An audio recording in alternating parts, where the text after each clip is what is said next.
dragon gas deal poised for peaceful revival, says Moonilal.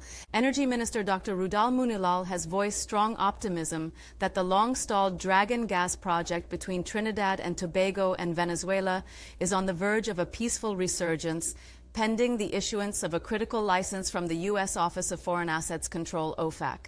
Despite regional geopolitical tensions and Trinidad and Tobago's vocal support for U.S. President Donald Trump's military campaign against narco-trafficking, Moonilal affirmed that the project is firmly back on track.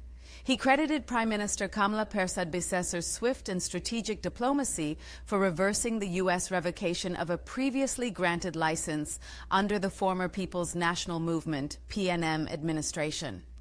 In just 4 to 5 months, Prime Minister Persad-Bissesser repositioned the Dragon project with bold leadership and tireless energy diplomacy.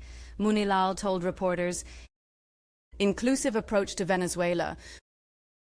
When asked whether the government recognizes Nicolás Maduro as Venezuela's legitimate president and is willing to collaborate with him, Moonilal reiterated a commitment to inclusivity.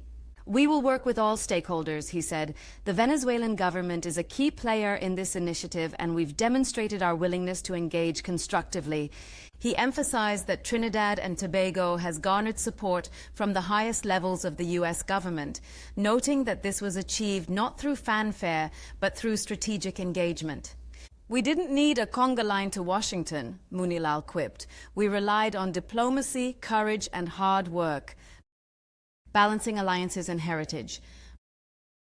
Moonilal praised Persad-Bissesser's unwavering support for President Trump and Secretary of State Marco Rubio in their crackdown on criminal cartels, while also underscoring Trinidad and Tobago's enduring cultural and social ties to Venezuela. "We've never turned our backs on the Venezuelan people," he said.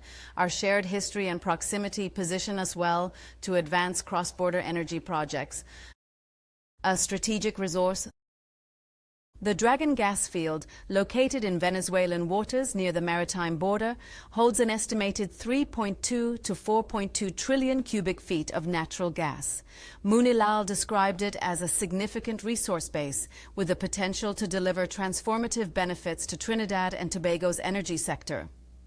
"While the Dragon was once declared dead, we've resurrected it in record time for the benefit of our nation," he said. Since assuming office, Moonilal and his team have quietly engaged with U.S. and Venezuelan officials, including high-level meetings in Washington.